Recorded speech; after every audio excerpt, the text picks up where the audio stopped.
राम आएंगे तो अंगना सजाऊंगी, दीप जला के दिवाली में मनाऊंगी। मेरे जन्मों के भाग आज खुल जाएंगे, राम आएंगे। मेरे जन्मों के भाग आज खुल जाएंगे कि राम आएंगे। जय श्री राम।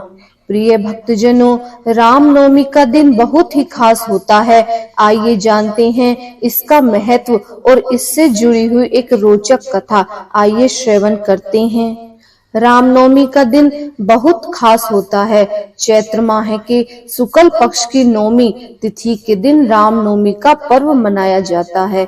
इस दिन को प्रभु श्री राम के जन्मोत्सव के रूप में मनाया जाता है। भगवान श्री राम भगवान विष्णु जी के 7वें अवतार थे। रावण के अत्याचार से सभी देवता परेशान हो चुके थे, क्योंकि रावण ने ब्रह्मा जी से अमर होने का वरदान मांगा था और वह सभी लोगों पर अत्याचार करने लगा था। तभी सभी देवी देवता भगवान विष्णु के पास गए और उनसे प्रार्थना करने लगे कि प्रभु आप राम का अवतार लें और रावण को परास्त करें। रामनवमी के दिन ही स्वामी तुलसीदास ने रामचरितमानस की रचना शुरू की थी, इसीलिए यह दिन भी खास है। रामनवमी के दिन का शुभ मुहूर्त का समय सुबह 11:03 से लेकर दोपहर 1:38 तक रहेगा, जिसकी कुल अवधि 2 घंटा 35 मिनट तक रहेगी। रामनवमी के दिन भक्त रामायण का पाठ करते हैं और साथ ही इस दिन कई जगह तो भजन कीर्तन का भी आयोजन किया जाता है। और इस दिन भगवान राम की मूर्ति को फूलमाला से सजाते हैं और स्थापित करते हैं। भगवान राम की मूर्ति को पालने में भी झुलाया जाता है। प्रिय भक्तजनों, आइए रामनवमी की कथा का श्रवण करते हैं।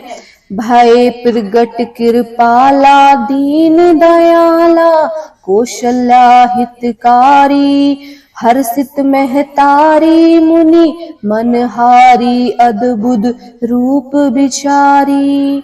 जय श्री राम।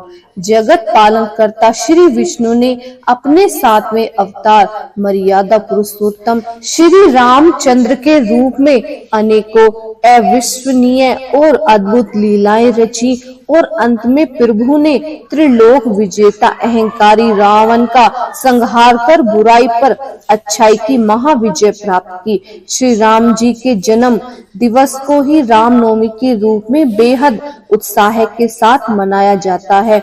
आज हम जानेंगे रामनवमी की पौराणिक कथा के अनुसार अयोध्या के महाराज राजा दशरथ को पुत्र रत्न की प्राप्ति नहीं हो रही थी। ऐसे में महाराज दशरथ ने अपने गुरु महर्षि वशिष्ठ के निर्देशों का पालन करते हुए एक महायज्ञ आयोजन किया। महाराज दशरथ ने इस यज्ञ में सभी यशस्वी ऋषि मुनियों को आमंत्रित किया। इस दिन यज्ञ का शुभ आरंभ होना था। उस दिन गुरु वशिष्ठ के साथ महाराज दशरथ के मित्र अंग प्रदेश के अधिपति श्रृंगी ऋषि और अन्य आगुतुक भी यज्ञ मंडप पर आए। यज्ञ के समापन के बाद महाराज दशरथ ने सभी ऋषि और पंडितों को दक्षिणा स्वरूप धन धान्य और दान कर विदा किया। यज्ञ से प्राप्त प्रसाद लेकर राजा दशरथ उन्हें अपने महल में लौट गए और प्रसाद अपनी तीनों रानियों के बीच वितरित किया। तत्पश्चात यज्ञ के पुण्य फल से तीनों रानियों ने गर्भ धारण किया। सबसे पहले माता कौशल्या ने एक पुत्र को जन्म दिया।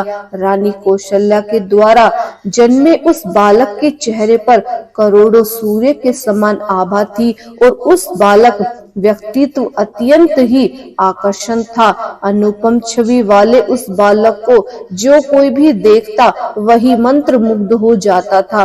चैत्र माह के शुक्ल पक्ष की नवमी तिथि को जन्मा वह बालक और कोई नहीं बल्कि सृष्टि के महानायक श्री विष्णु के सप्तम अवतार भगवान राम का ही बाल स्वरूप था। माता कौशल्या के बाद अन्य दो रानियों अर्थात माता कैकेयी और माता सुमित्रा ने भी शुभ नक्षत्रों में पुत्रों को जन्म दिया।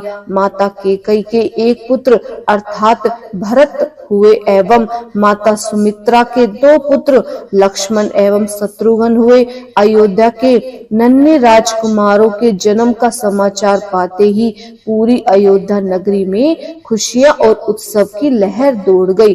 गीत संगीत जैसे समारोहों से राजा दशरथ के चारों पुत्रों का स्वागत करते हुए उनका जन्मदिन मनाया गया। वहीं देवताओं ने भी इस उत्सव में भाग लेते हुए इन नन्हे राजकुमारों को नमन किया और आकाश से अनगिनत पुष्पों की वर्षा कर उनका स्वागत करते हुए अपनी प्रसन्नता जताई।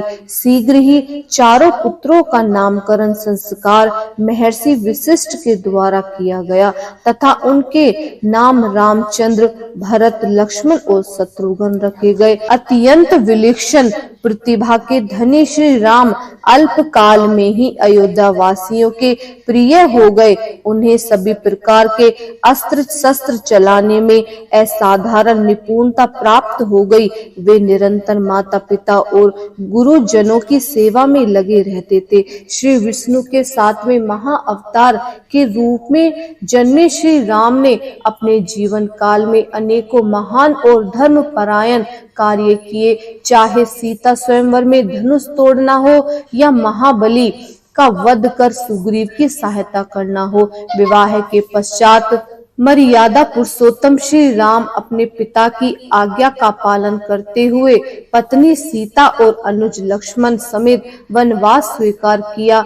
जहां माता सीता की दुराचारी रावण से रक्षा करते हुए प्रभु ने अत्याचारी रावण का संहार किया।